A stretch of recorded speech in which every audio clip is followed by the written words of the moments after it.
What's going on, Spurs family? Welcome to this week's Power 5 Player Rankings. Now, I must address that I have not done last week's Power Rankings because, I was under the weather, wasn't feeling well, and then I had to catch up on a lot of schoolwork. I am a nursing student, so there's a lot of things I had to catch up on. So now I have time. So what I'm gonna do here is I'm gonna do from the games that from the last time I did the power rankings, them games all the way up to um, yesterday's games. So it's about, for the most part, some of these players will have 6 at the most games played, and we're gonna go from there. Now we do have some new entries on the list, so let's jump into it. Number 5 had Charles Bassey. He put up 8.6 rebounds, 1 assist, 2 blocks, 93% from the field. He's been performing terrific after Jakob Poeltl has got hurt. He's been doing this all off the bench, obviously, and for him, I think he's a player that we should definitely keep. Obviously, that's the obvious. I'm being Captain Obvious here, but I think for all the talks of we should trade Jakob and stuff, I'm not in that camp. I think we should resign Jakob, but if we decide to trade him or not resign him at the end of the season, then Charles Bassey looks like a player that can step in and do a decent job. He's a terrific defender. He gets after it. He's physical. I agree with Sean Elliott that he would like to see him shoot the ball more. I believe he should, step out, do a little 15-footer, and then start to ease his way out to the 3-point line if he's, not comfortable with shooting it. But I think he's a player for us. I hope he stays with us for a long time. Definitely, if we looking to move forward from Jakob. At number 4, we have Romeo Langford. His on-ball defense is solid. I think we all agree with that. I think his on-ball defense is for me, that's what stands out about him, is how he gets after it on defense. But also what stands out to me is his rebounding. He's actually a good rebounder. It seems like he's always up and around getting putbacks, and he seems like he's always around the ball after it comes off the basket.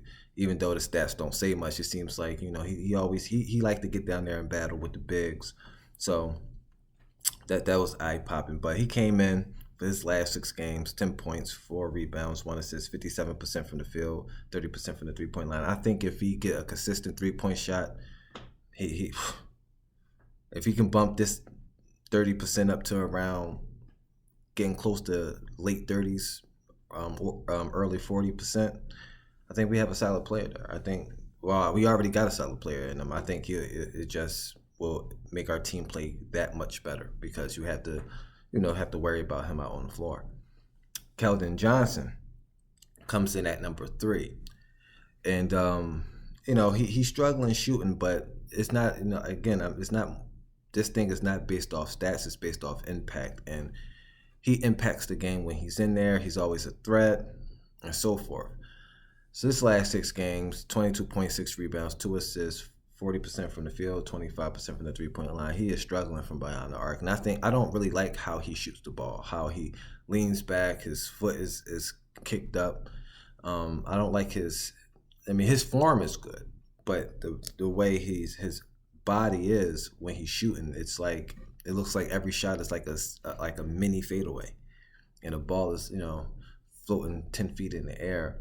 You really don't want to change the way a person is shooting, but I think he can be more consistent if he gotta, I don't know, I don't want to say for him to fix it because it's kind of, I don't know if it's too late in his career to do any shot tweaking, but I think if he can I think he's going to have a lot of times where he gets into these slumps, these shooting slumps, because the way his mechanics are when you shoot the basketball, it's kind of funky. His positioning when he's shooting it, the upper body is good. The releases, all that is good.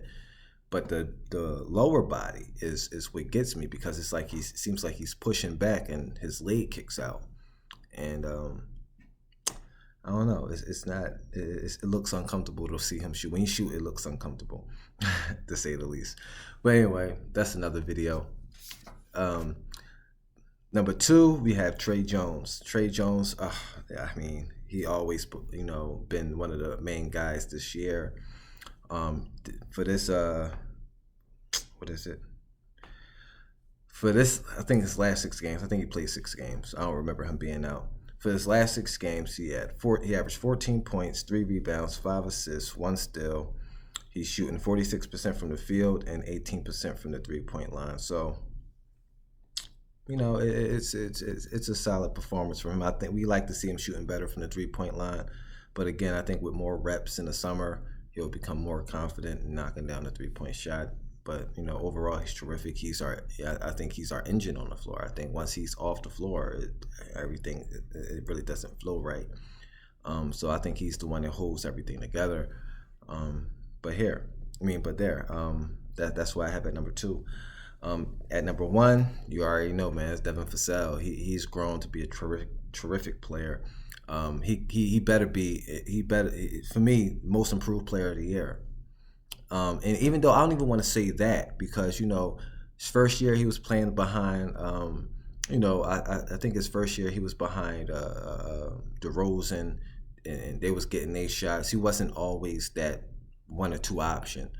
This year is his first year as a 1 or 2 option, and man, his game is beautiful. It's beautiful. The mid-range game is fantastic. His outside shooting is good. I think his only weakness is finishing at the rim, and that's kind of okay. I think he needs to get stronger when he's attacking the basket. But overall, the sky's the limit for this guy. In his last games, he put up 18 points, 3 rebounds, 3 assists, 1 steal, 45% from the field, and 35% from the 3-point line. And there you have it. And that is my this week's Power 5 player rankings. And I would literally try to be more on time. But I must warn you, once the spring semester start is going to hamper my ability to make things weekly. But I'm gonna try my best. I'm gonna try my best to balance both. But yeah, there you have it. That's the same with a couple games I didn't do the pregame. I didn't do my pregame thoughts. So a couple games I didn't do that, and that's because studying and stuff like that. So please bear with me when I'm doing this. I'm just doing it because I'm a big Spurs fan, and I just like to jump on here and give my opinions on things. So make sure y'all like and subscribe, and show support when you can in the comment section. Even if you don't leave a comment, if you enjoy the video, just leave a like, and peace and blessings.